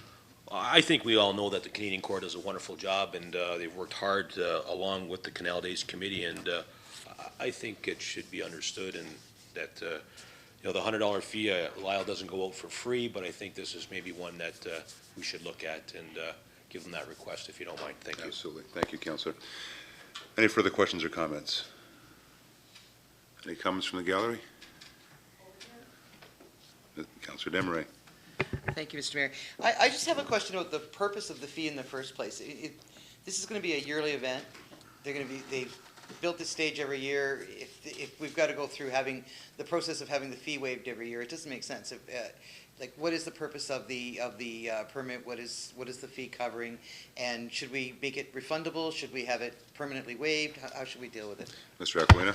Mr. Mayor, through you to Councillor Desmarais, as councillors may be aware, there's been some stages in Ontario and across North America that have collapsed. So it's really a safety concern under the building code to ensure that that stage is built according to code. And the permit then is to review the plans, because some of these stages require engineered drawings, and to ensure that it is constructed properly and to have all liability of the city not in place after it's built properly. It's the inspector's time to review the permit and to go out there and do the inspection. That's what the permit fee is for. Thank you, Mr. Aquilina. Councillor? Thank you, Dan. Again, thank you, Mr. Mayor, through you to Dan. I really asked that question so that everyone out there listening could hear what the fee does cover. So in effect, when you waive a fee, you're actually giving a donation of staff time to whatever group or agency the fee is being waived for. And people need to understand that, because that understanding is not out there. There's an attitude out there that says we're just putting fees in place and it's a way of generating income for the city, and they need to understand that this is actually covering the cost that the city is incurring. Thank you. Thank you. In all actuality, it's giving some relief to the taxpayers. Members of council, are there any further questions or comments to this? Councillor Botter. I think I know the answer to this, but you're saying that you're going to have to inspect it anyways, whether we waive the fees or not. That you're obligated to do that. Mr. Aquilina? Through Mayor Batterway, absolutely correct. Okay. Any further comments or questions? Your pleasure. All those in favor? Opposed? That would be carried. Thank you. We'll now move on to item 4. Councillor Steele. Thank you, Your Worship. I bring this forward for Councillor Elliott's conflict, Department of the Chief Administrative Officer, report number 2012-07, subject to use of city parking lots for large vehicles, trucks, and buses. Thank you, Councillor. Seconder to the recommendation, please. Councillor Desmarais. Questions or comments? Councillor Kenny. Thank you, Your Worship. Let me just fix my little thing here that went off while I was away. Okay. On page 100 of the report, there was, the very last statement was that in December 31st, 2009, moved by Councillor Steele and seconded by myself, that the issue of private parking of buses, large commercial vehicles parking at the city-owned facilities or public parking lots be referred back to staff for consultation with the bus, large vehicle, commercial vehicle drivers and owners on the development of a policy in regard to implementation at the end of the 2010 school year. So here we are in 2012. And I just wondered, number one, what took so long? I don't know who, if I put that through you, Your Worship, to Mr. Sinez. And then it says in the body of this report that 2 other municipalities were consulted and asked if they provided it, and they said they didn't. I'd like to know who those 2 municipalities were. I have about 3 other questions. Should I keep asking Great, them? no, that's also? fine. Let's go with those 2 for now, Okay. Councillor. Mr. Sinez. Through you, Mr. Mayor, for the first question with regard to what happened for the 2010 year. We did have some discussions with them. We weren't able really to come to any particular agreement with regard to a property in the city that we could provide accommodation for them, and so therefore there wasn't, we couldn't come up with some type of policy bringing it back to council, because we knew that, again, you know, if there was no consensus from them, they're going to be right back with council again, and we'd have the same situation that we had in the first place with the original report. And so based on that, we knew that we did mention to them at that time, when we couldn't come up with any particular properties or any place for them to accommodate, that we knew that as of 2012, we knew the West Arena is going to be closing down for service, and that therefore at that point in time it would become an issue that would essentially, if we don't have the property or whatever council decides to do with the property, then we would be dealing with it in 2 years. So we basically said, okay, we'll let it ride out for the next year, and then deal with it when we have to deal with the property, the West Arena. Councillor. Interesting. So that's a, then I wanted to know about the 2 municipalities. I'll get back to that. The 2 municipalities Mr. that you Howe? talked to? You said you talked to 2. To your worship, I sent an email to every chief administrative officer of all the municipalities in the regional municipality of Niagara and asked them about these circumstances to see if they had any history. There were a couple that wrote back to me that said they don't have any of the buses stored at all in their municipalities, and there were 2 that wrote back and said they're on private property, and I'd have to contact the private industry. West Lincoln and I believe it was Niagara on the Lake, could be Welland. Niagara on the Lake, the bus company owns the property and they pay taxes, and in Smithville, in that location, they the bus company pays a fee to a private industry and it's not municipal. There are no municipalities in the Niagara region that I'm aware of and that responded that have anything to do with First Student Bus or any other bus company on municipal property. Councillor? Okay, so I guess my question would be, through you, your worship, to Mr. Sinez. If I'm a bus driver and I decide to pay you this $16 a day, I can park? Mr. Sinez? If it is designated by the council, that there's an area that they're willing to provide on city property and with a fee structure in place, then yes, they would be able to do that based on that fee structure. No, just if I may, Councillor, when reading the report, it's obvious that two things are happening here. One, they've sort of piggybacked on the removal of snow, so on and so forth, in the parking lot, and obviously, we have to do that anyways because it's an arena. Exactly. So there's no real costs incurred by the city because it has to be removed anyways, except for the wear and tear on the lot itself. But the fact of the matter is that we're going to be declaring a surplus.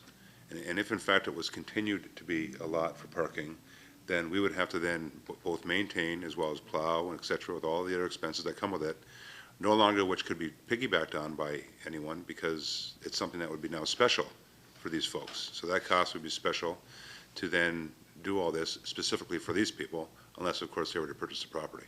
Is that correct? Is that correct? You never let me Mr. Howe? finish. That's what I was. Worship, we received phone calls from the bus company during the week when there was nobody using the arena for us to come down and clean the parking lot because they're going to get the buses out. So we did. So there was some special features here. There was some cost. We did it. Some of that happened. The $16 per day is just out of my head. And what I did is I said a bus takes about 4 parking spaces, 50 cents an hour for 8 hours, works out to roughly $16. We have no idea what a cost would be, could be, should be, or ought to be. It's a start, and that's where we came up with that out of my head, Your Worship. And part of it was trying to determine what the cost of ownership and the cost of taxes are for a commercial parking lot or for a municipal parking lot, and I didn't have that determined. I didn't look at the cost, for example, of Market Square for parking on a per car basis, and this one I was trying to just arrive at a figure which ends up as a cost so as not to violate the principles under Section 106 of bonusing by providing free parking. That was where the number came from. It has no special value. It's just straight out of my head for about 4 parking spaces at 50 cents an hour. That's all that came up. Councillor? Thank you. Then I'm looking at option C, and I guess I have to ask the question either to Mr. Howell. Mr. Howell, in option C, it names a location on Elm Street that's a vacant lot that could be suitable to accommodate buses and stuff, but it puts a responsibility on the city. What I'm asking you is why would that put a responsibility on the city if we say to a First Student Bus or we say to fellows who have these commercial trucks, listen, it's property that's leased, the First Student, just say we lease the whole square to First Student, it's your property, it comes as is, it's your responsibility. I mean, you can park in any parking lot, anywhere, and if someone dings your car with their door or backs into it, hey, no one knows, right? The guy drives away, you have to go to your insurance company, and Mr. Steele says, what happened to you? And you say, someone smashed into me, and the insurance takes care of it. But there's no responsibility on anyone. If you give them that property on Elm Street and you lease them that section and you say, you're responsible for plowing, you're responsible if there's damage, that's it. Straight and clear cut. But I just felt, if you remember, I remember that well when we had a whole galley full of people who were bus drivers for Colborne, and they didn't want that distance traveled from their home to Welland to pick up the bus, and then when they're done driving, same thing, they go home, come back and forth. So I'm just saying, I think we should consider them at least. I'll wait for any of my other councilors to comment, but I just think that if there's an opportunity for us to give them a space to park their buses, and First Student, the company themselves, are willing to lease it. If they're not willing to lease it, then I have to say, too bad. But I do not believe that they should have it for nothing anymore. Thank you. Thank you, Councillor. Further questions or comments, members? Councillor Danch? I know we're looking down the road here as calling this property surplus and whatnot, but it's not a done deal yet, and I think maybe we'd have some time to talk to the bus company and see what their intentions are, and see if we could get into a possible lease agreement and snow removal and all that stuff that goes with it. Either that, or let's take the buses off the road, you can get rid of that exercise time at school, because all these kids are gonna be walking to school. They're buses, they've been around forever. They need to be parked somewhere, and on the street in front of your house or mine is not the spot. It's worked well for a lot of years, and maybe we need to just take some time and look at this, and maybe Mr. Heil can swing a deal with these guys. Thank you. Mr. Heil, you want to comment?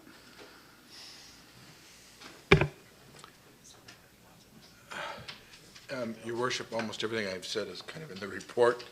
If you wish to refer it back to staff, we will review it. There's also, I guess, the consideration in conjunction at the same time with the report that we'll probably, or at some point, recommend to council what it's going to do with that property over there, whether or not it retains ownership or offers it for sale, or considers alternative uses for that property and that lot. And perhaps maybe at that time this also gets considered. It has to move fairly quickly. I know that Mr. Aquilina is currently preparing the report, Your Worship. He's waiting for information in respect of some letters of opinion. We haven't received that yet. As soon as that comes in, and that's why this report speaks to, it's only partially here. If council wishes, and perhaps maybe I because of the question, if it's referred back to staff, and we'll consider this issue along with the report being prepared right now by the directors in respect of the potential or possible disposition of the West Side Arena. So if it was all deferred at once and we could come back, we will incorporate more information. The bus company does have a copy of this report. We sent it to them, again, late last week. So there will be, I'm sure, comments that they might be able to make. So if council's of a mind, I would be happy, based on the questions posed by Councillor Danch, to review it again with the directors in conjunction with the report in respect of potential disposition, declaring surplus, and finding alternative uses for the existing facility. So we could do that, sir. But if I can, go ahead, Councillor. Just one more thing. It's really not West Side Road, the old arena parking lot I'm talking about. I'm talking about the property on Elm Street that you mentioned. It's derelict property that's been left, and it certainly could be something. And also, I was just wondering if we could talk to the school boards, because why couldn't that bus be parked at that school property overnight? Why couldn't the bus be parked, say if you're the bus driver and you're driving to St. Teresa's School why couldn't that bus be parked in that parking lot overnight? The bus driver pick it up there, and then that solves all the problem. The school board, I agree that with my fellow councillor, Councillor Danch, this has to go back to you. I'm not satisfied with the report the way it is, but I certainly feel that we should be providing some parking space. And the school board really is the responsibility. They should do it. They should allow the bus to be there overnight. But anyways, whatever you work out, Mr. CEO, as long as it's not this, because I'm not voting for this. Thank you.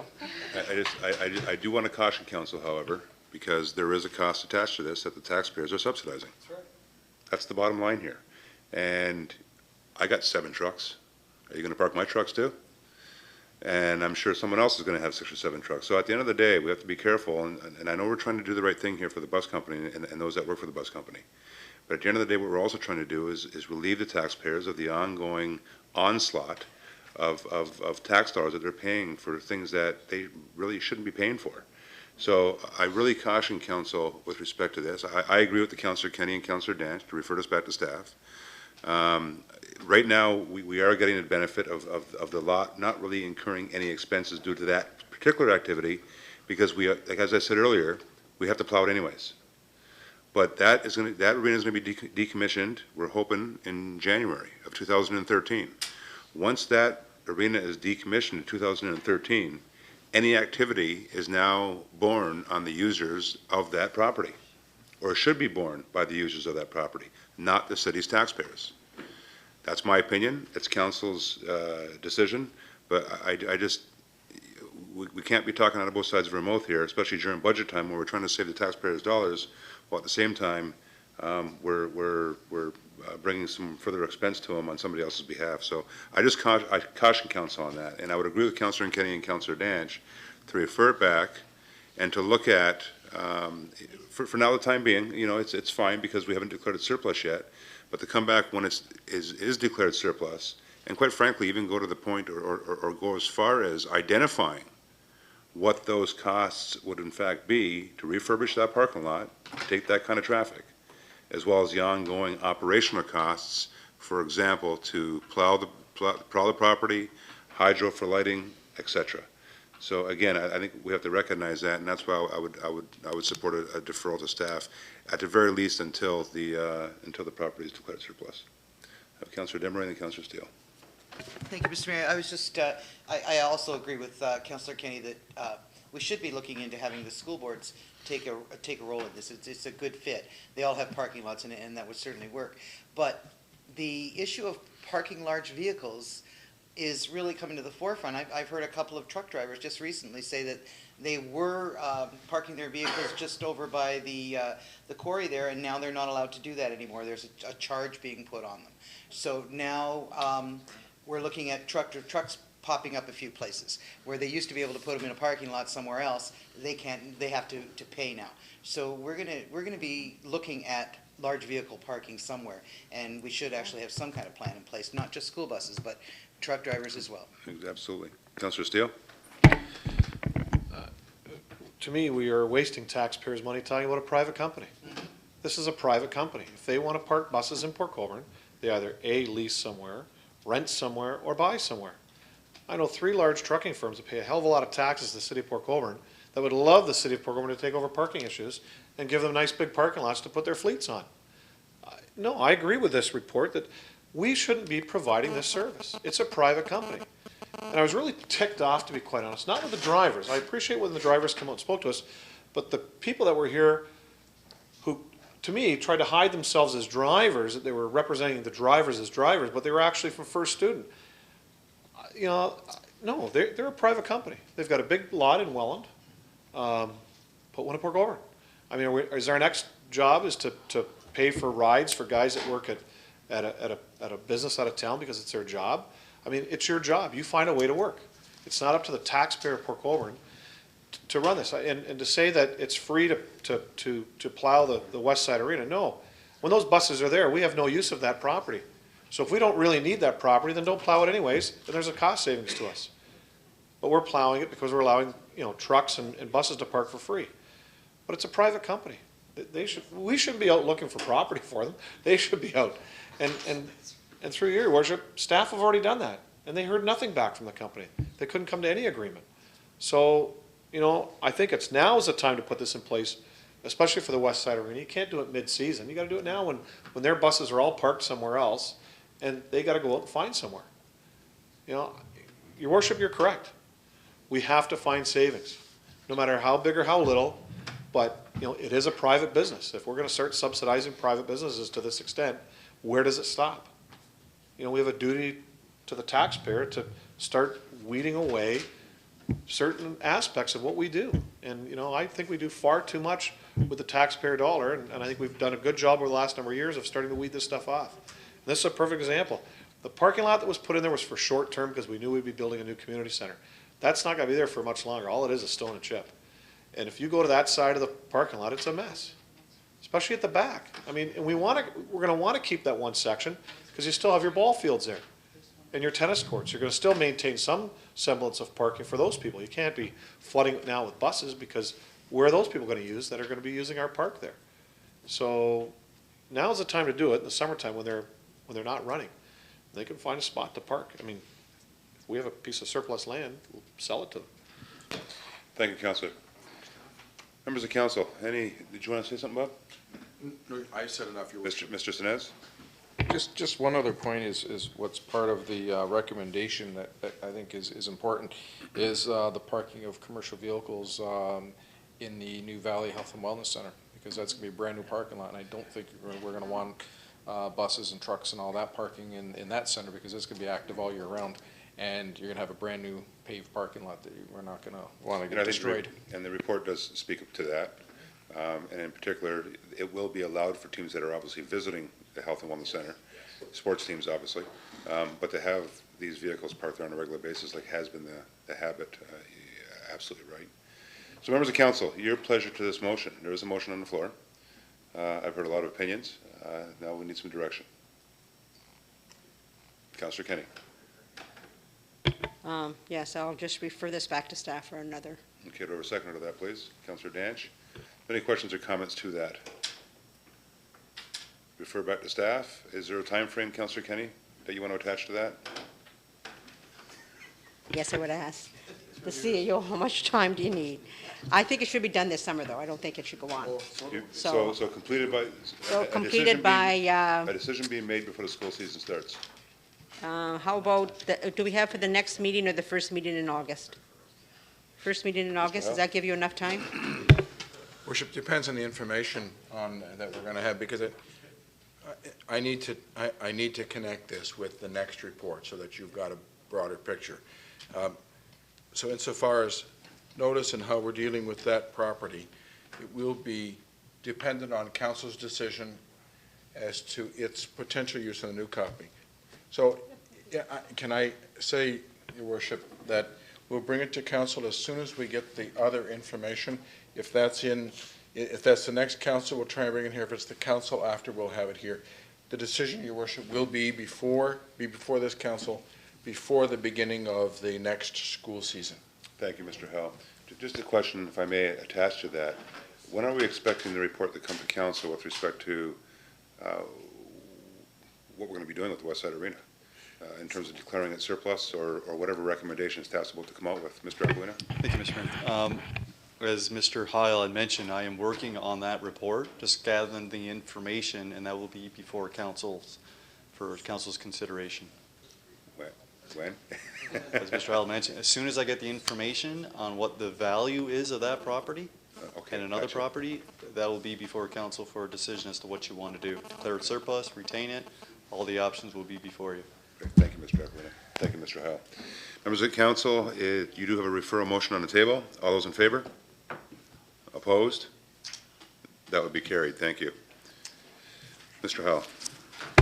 Worship, can we have, because there is a bylaw required, can we ask for direction from council to at least bring forward a brief report in respect of the parking restriction required in that large parking lot at the Valley Health and Wellness Center? Can we ask permission from council to bring that? Yeah, that's good. Did you want to separate that this evening, or did you want to do it the next meeting? Because we can do it this meeting if you want. I can just ask for a leave of council.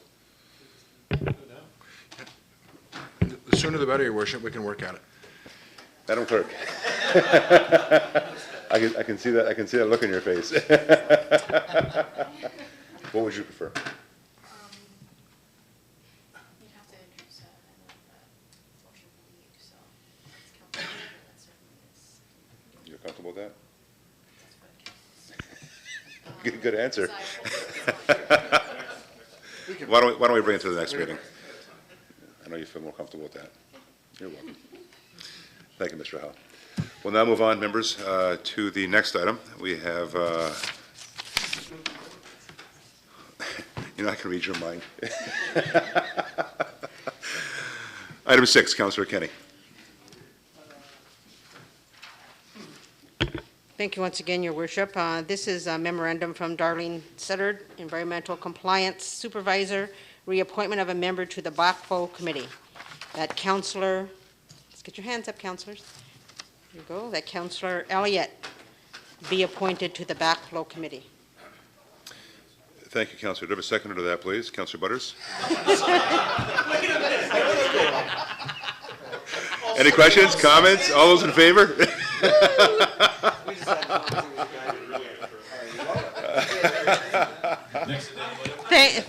Thank you, Councillor Elliott, for putting your hand up so quickly.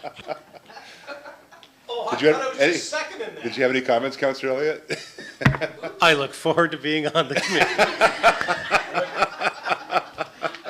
Although if there's any backups anywhere, don't call me. Okay, that goes with experience, eh, Councillor Kenny? With experience, full experience. And the lack of. No. Thank you, Councillor Kenny, and most of all, thank you, Councillor Elliott. That's very much appreciated. It's very kind of you. All those in favor of that motion? Opposed? That would be carried. Thank you. We'll now move on to item 7. Councillor Elliott.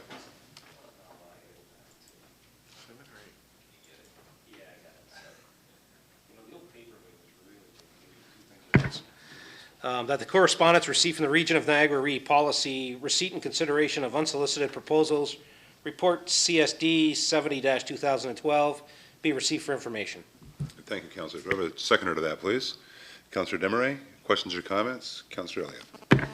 Thank you, Mayor. Interesting reading this was. And the reason I brought it forward was I just wondered if we could piggyback on this and bring this policy down to the municipal level. I know of probably one unsolicited offer on some property that we're selling now that may have been beneficial to the municipality. It reads really well. If you go through the report that the region passed, it's got all of it covers everything on the policy. All the steps that everybody must take through procedure and everything like that. And I just brought it forward just to get council's feel. I don't know if everybody read the entire policy. It covers everything on accountability, openness, transparency, everything like that, what to do in case you get an unsolicited offer and things like that. And I just read and I thought, you know what, it may save us money in the long run, depending on what everybody's opinions are. Thank you, Councillor Elliott. It's an excellent point. Members of council, any further questions or comments on this? Mr. Howe, what's the current policy? If you can just go over that. There is no policy currently, Your Worship, on this. Councillor Elliott, direction?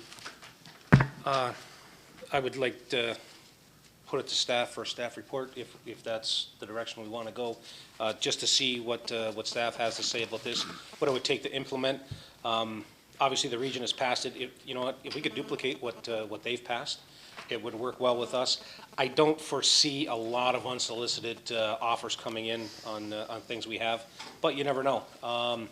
And if it's beneficial to the city to sell something that somebody sees in their mind that we might want to get rid of, I say why not. So I would refer to staff for report and bring it back whenever they can. Thank you, Councillor.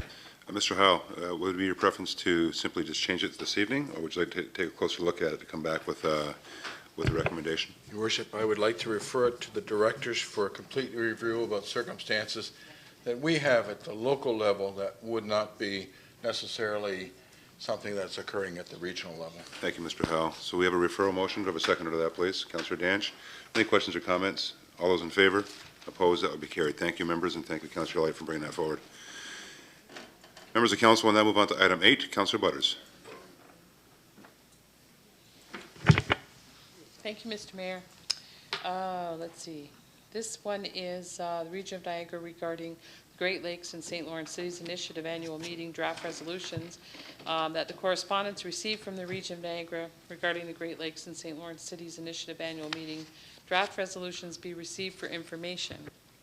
Thank you, Councillor. Do I have a seconder to that, please? Councillor Bodner. Questions or comments? Councillor Butters. Thank you, Mr. Mayor. I really found this pretty interesting. It came by way of the Integrated Community Planning Committee, and I believe you're part of that, as well as Councillor Barrick. The one that really caught my eye was resolution number 4 on page 131 of the package, where it talks about stormwater and the management of urban and rural stormwater. And when I really was going through it, it kind of tweaked to what the Lorraine Bay Water Quality Group and the drain model here. And as you read through it, it really does talk about how unmanaged stormwater in the rural area really contributes to near shore bad water quality. So towards the end of this resolution is where it really piqued my interest, because this resolution did come out of the town of Ajax and the town of Godrich. But apparently there's a Lake Huron shoreline rural stormwater management model. And I wondered if our staff could contact the staff that's in charge of that and see if there's anything useful that would be helpful to us in our situation. And that was mainly why I brought this forward, just to see if there are lessons to be learned, if there's something that they're, ahead of the curve on that is going to be helpful to some of the works that we are hoping to do. Thank you, Councillor Butters, and point well taken. If I may, members of council, what I would recommend that you do with this is go beyond receiving it for information to actually support the recommendations that are brought forward. I know I've been a part of this in terms of all the recommendations that are being brought forward, and I would appreciate, as a member of the mayor's initiative, to actually add our support as a member of the Great Lakes and St. Lawrence Mayor's Initiative to the resolutions that were brought forward at the annual general meeting. And not just the one that you highlighted, Councillor Butters, but the rest of them as well, when they talk about the Great Lakes Protection Act, when they talk about invasive species, et cetera, they're all relevant to the current situation that we're finding ourselves under as being a part of the Great Lakes here on Lake Erie. So I would very much recommend that Councillor Butters, that you put forward an amendment to this that actually supports the resolutions brought forward by the Great Lakes mayors. And secondly to that, to also ask for further information through staff for different components of these resolutions. I think the Great Lakes Act is an easy one because it's currently underway at the legislature at Queen's Park for third reading. But I think the others you're quite correct, because why reinvent the wheel when some of these solutions are already underway in some other jurisdictions throughout the province, if not the country, or if not both countries. So I think it's relevant, and I think its support is deserved, and we can take the extra steps working with Lorraine Bay, Cedar Bay, and Gravelly Bay together as one group versus three different groups to come to some solutions for our North Shore. I would put that forward then as changing this to supporting these resolutions that will go forward to the Great Lakes and St. Lawrence cities, and that our staff be directed to contact the Lake Huron Shoreline Rural Stormwater Management Team for further information. Would that do? Yep. Thank Thank you, you, Mr. Councillor Butters. Councillor Butter, that's fine. And you got a question? Go ahead. Council may remember that we looked at a stormwater management area years ago through the Inco lands, and it almost mirrors what they're talking about here. So it's, we were ahead of the curve years ago. We just didn't want to spend $1 million that it would have cost to do that. So, it's all nice and good, but there's huge dollars involved in this. Not to say you shouldn't do it, and certainly we had that plan done, and it was pretty much what they're talking about. So, it's not something we haven't investigated before. So we should keep that in mind, that we have some stuff in our back pocket that we could bring out also. And I will support that. Councillor Butters? If I could just add to this, a part of this resolution is therefore it be resolved that the city's initiative calls on senior governments in Canada and the United States to commit to financial and technical support for municipalities via the anticipated revised Great Lakes Water Quality Agreement, the U.S. Great Lakes Restoration Initiative, the St. Lawrence Plan, the anticipated renewed Canada-Ontario Agreement respecting the Great Lakes Basin ecosystem, and the anticipated Ontario Great Lakes Protection Act. So this is part of this resolution that is bringing it to the higher levels of government, for them to acknowledge that municipalities on their own cannot do the work that needs to be done to protect our lakes. This is this should be out of the bigger pot. Thanks. Thank you, Councillor Butters, and well stated. Members of council, any further questions or comments on this recommendation? All those in favor? Opposed? That would be carried unanimously. Thank you, members of council, and thank you, Councillor Butters and Councillor Bonner. We'll now move on to item, I believe, 14. Item 14, I think it was Councillor Bodner. Is that yours? That's 10. That was it. I think that's it. Item 10. I thought someone lifted item 14. Okay. And Madam Clerk, you had a correction on one of the. Was that May instead of Mary? Thank you, Mr. Mayor. There was a correction to the recommendation under item 14 to make sure that it read August 12th was the end of Okay. the event date. And then, yes, there was also a typographical error in the council agenda, which I pointed out to you. Great. Yes. So we'll take care of that during council. Thank you, Madam Clerk. Members of council, any further items that you wanted to discuss? With none, move on to notices of motion. Are there any notices of motion? Councillor Steele. Thank you, Your Worship. Just with regards to what I discussed earlier under Councillor's new items, the 2-drink limit, speaking with my cohort to my right here, I think it's only fair that we can, next meeting, I'll put something formal together, that we do approach the Canal Days Committee for some input on this, Flavors Committee, and then we can bring a formal motion forward to the city. Thank you. Thank you, Councillor Steele. Madam Clerk, you're good with that? Okay. No further notices of motion, members. We'll now move on to adjournment. Mover and seconder, please. Councillor Bodnar, Councillor Danch, questions or comments? All those in favor? Opposed? That will be carried. We'll now move on to the council portion of this evening's agenda. Madam Clerk, are there any addendum items? Thank you, Mr. Mayor. 3 items this evening. Item 9, with regard to the request for filming regarding a Kia commercial, has been withdrawn by the applicant. Also, correction in the recommendation for item 14, that the recommendation should read that the event ends on August 12th. And finally, a correction on your agenda in the blue, item B. The agenda incorrectly states May 23rd. It should be May 23rd, 2012. Thank you, Madam Clerk. Members of council, I need a motion to confirm the agenda, please. Councillor Desmarais. Councillor Elliott, any questions or comments? All those in favor? Opposed? That would be carried. Thank you. We do have, disclosures of interest. Councillor Elliott. Thank you, Mayor.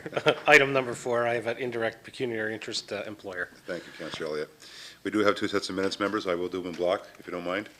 We have the minutes of the special meeting of council of June 25th, 2012, as well as the minutes of the regular meeting of council of June 25th, 2012. Mover and seconder, please. Councillor Bodnar. Councillor Desmarais, questions or comments? All those in favor? Opposed? That will be carried. Thank you. Items requiring a separate discussion. Councillor Steele.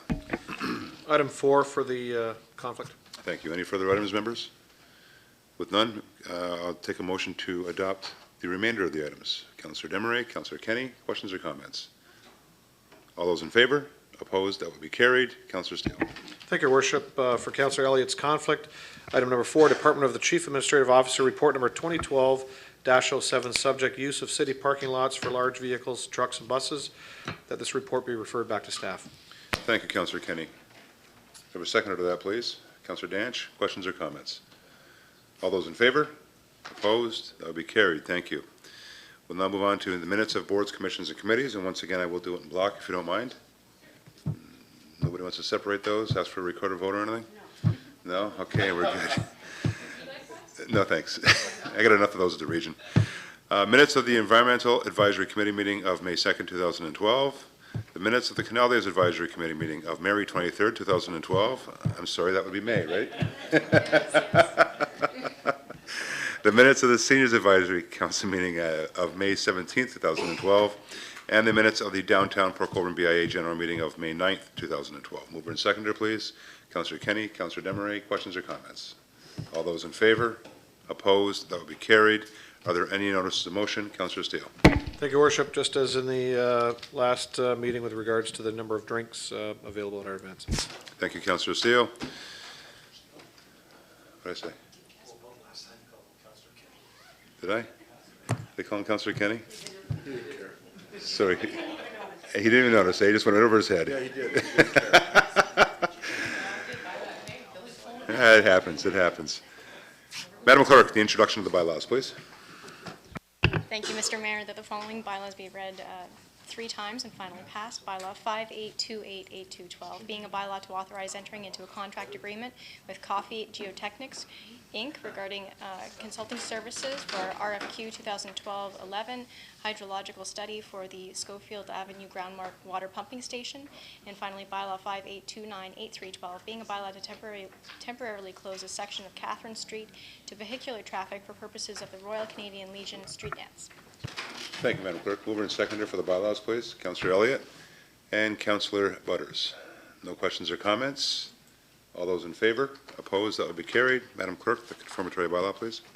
That the following bylaw be read 3 times and finally passed, bylaw 58308412, being a bylaw to adopt, ratify, and confirm the proceedings of the Council of the Corporation of the City of Port Colborne at its special and regular meetings of council, July 9, 2012. Thank you, Madam Clerk. Mover and seconder, please. Councillor Danch. You guys are just sitting there looking at me. Seconder, please. Councillor Demeray. Questions or comments? All those in favor? Opposed? That would be carried. They're starting to do that at the region right now. They actually call for a recorded vote for the very last thing of the evening, so that, just to see, it's a roll call. It's actually comical. All those in favor? Opposed? That would be carried. Thank you. Before I adjourn, I do want to announce the next 2 meetings. We do have a meeting here Monday, July 23rd, 2012, Committee of the Whole and Council, beginning at 6:30 p.m. and once again here in the Chamber, followed by and after Canal Days, the Monday, August 13th meeting of 2012, Committee of the Whole, as well as Canal Days, 6:30, once again, Canal Days, Council meeting, once again here at 6:30 p.m. in the Chamber. As well, Councillor Demeray, and I know Councillor Elliott and Councillor Bodner, working very hard with Canal Days. Great job, and we only got a few weeks left. Councillor Kenny, aren't you on the committee as well? Am I missing anybody? Because I'm getting those eyes. I'm getting those dagger eyes again, okay? But for all you guys working on the committee, great work so far. We're really looking forward to the event, and hopefully by the next meeting, we'll have everything all ready to go. I know Mr. Makins and his staff are working extremely hard as well. I've seen his hands going up, so he wants to say something. Mr. Makins, go ahead. Just an announcement on another matter. The MIAC group, they're starting the first fundraiser for the skateboard park BMX, and it's going to be a movie on the beach. So it's going to be on Saturday, July 21st, 2012. Gates will open at 8 p.m. Movie will start at dusk. We're looking at it's $5 per person or $10 per carload. So it's actually going to be on Nickel Beach. We have a big inflatable screen, so you can drive your car up, put on your FM radio or whatever. Excellent. And the movie right now, we just got to confirm it, but it looks like I think it's going to be Despicable Me. So it's Steve Carell. So. All right. Now, if we're going to have Mike do that every Saturday night, that would be perfect. Thank you, Gary. I very much appreciate it. And once again, you guys keep up the great work. I know we're expecting some big things for Canal Days this year for the end of the month, so keep up the great work. Once again, members of council, motion to adjourn, please. Councillor Demeray, Councillor Butters, are there any questions or comments? All those in favor? Opposed? That would be carried. I adjourn. Have a wonderful week.